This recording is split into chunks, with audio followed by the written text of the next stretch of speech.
So let's take a quick look at one of the transactions that I just processed to show you the individual sections of the reporting. So first of all, you'll notice that when you come into the transaction search for an individual transaction, there are a number of these different bubbles. These bubbles are all broken down into different nodes or sections of the transaction to make it easy to find what you might be looking for. Along the top right, we proactively look at the transaction and determine what actions can be performed against this transaction. So right now it says perform an action void. A void is defined as stopping the transaction from settling, but if this transaction had already settled, in fact let me go find one that's done that, I can show you that the option to void that transaction is no longer available, and instead there's now perform an action return. Whenever you click on this option to either void or return, all the system does is it processes by passing you back into the virtual terminal. It copies that global unique ID, again because these are usually long and difficult numbers, so it carries that over for you, along with the amount of the earlier sale. So this allows you the opportunity, if you want to go ahead and only process a return for a certain amount, you can change that. If there were any account information, like I showed before with the first name, last name, or the address information, or the custom name fields, that would also be passed in. And then when you process that transaction, again, it immediately tells you that that transaction is approved and it shows it in the system. The void or the return would also have a new global unique ID in that case. All right, so let's go back and look at that individual transaction, the earlier sale, and go through the detail of that transaction. So at the top left, you have the details section, and this shows you what we call the tran type. Basically, what are we doing? We're doing a credit card transaction. The tran action, what type of credit card transaction? In this case, we're doing a sale. The amount. Separately, we list an approved amount, and some people have a question why an amount might be different than the approved amount. There are several cases where we might get an approved amount different than the amount. In one case, maybe a debit card has less than the full amount you're trying to authorize, in which case you would get what's called a partial approval.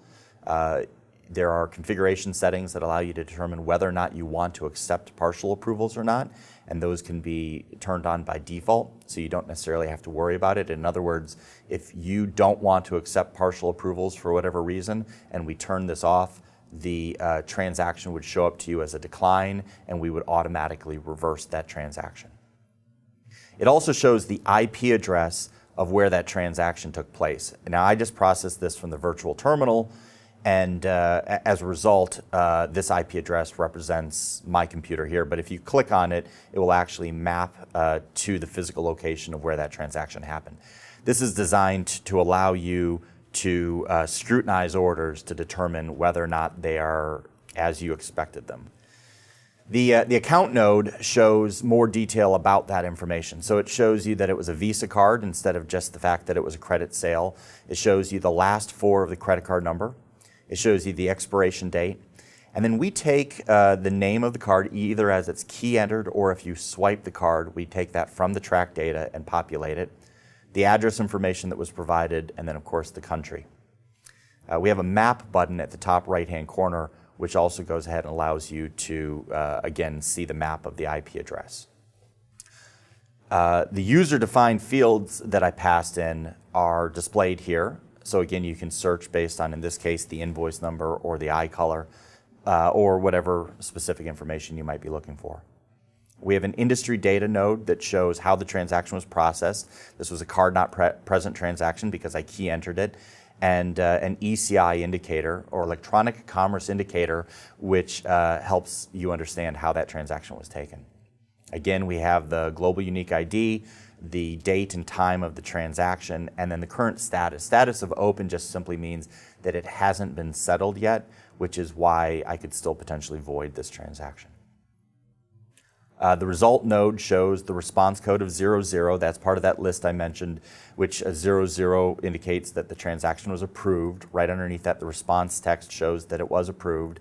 And then we show the address verification results, which in this case, it was not a match. And then the CVV, or the card verification value results, again, that's not a match. These are indications after a transaction has been processed to let the merchant know whether or not they think that this is a legitimate transaction. In some cases, the fact that these don't match might give you pause or concern as to why to fulfill that order. And then finally, there's an approval code, which is passed through and printed on the receipt. You'll notice we also track the user's name and then the batch information, including a link to view the batch.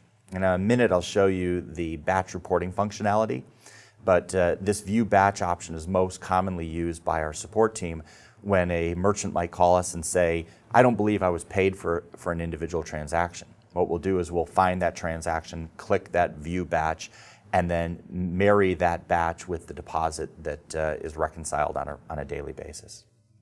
And then finally, you'll notice at the bottom, there are two more collapsed links, one of which is to add view notes. We allow our merchants to add a note to any transaction. So if there's any information that you want to make sure that you've captured, maybe you've had a research or you've had a customer call about a transaction, you can add those notes here. And then related transactions. And I'll show you an example of a related transaction. If I go back to the transaction where we did the void, the return, in this return, if I click on related transaction, it shows me the original sale that we processed.